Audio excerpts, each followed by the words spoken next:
Hi అండి. నేను మీ రోజా. ఈరోజు నల్ల శనగలతో ఈవినింగ్ స్నాక్ రెసిపీ చేసేస్తున్నాను.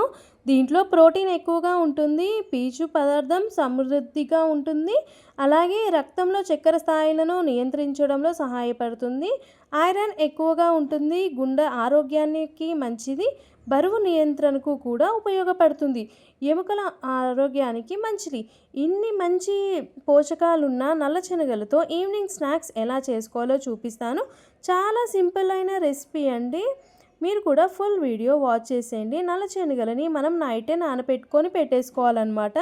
12 అవర్స్ దాటిన తర్వాత శనగలు అనేటివి మంచిగా నానుతాయి.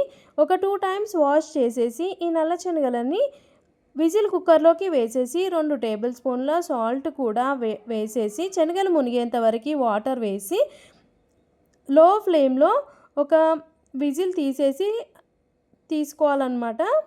చక్కగా మనకి ఉడికిపోతాయి శనగలు కూడా. ఇవి దేవునికి ప్రసాదంలా కూడా తీసుకోవచ్చు. కాకపోతే దీంట్లో ఆనియన్ అలాగే సాల్ట్ వెల్లుల్లి ఇవి యాడ్ చేయకుండా అయితే తీసుకోవచ్చు ప్రసాదంలో చేసుకుంటే.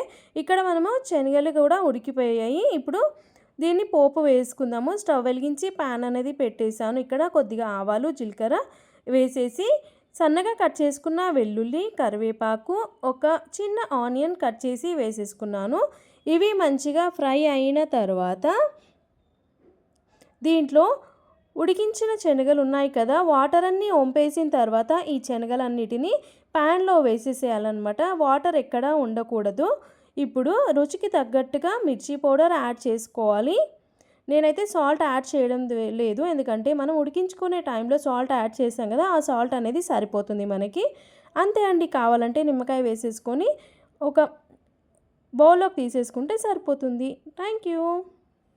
నా వీడియో ఇంతవరకు చూసినందుకు చాలా థ్యాంక్స్ అండి. లాంగ్ వీడియోస్ ఉంటాయి చూడండి. మళ్ళీ ఒక కొత్త వెరైటీ రెసిపీస్ ఈవినింగ్ స్నాక్స్తో మీ ముందు ఉంటాను. Next day 2 PM.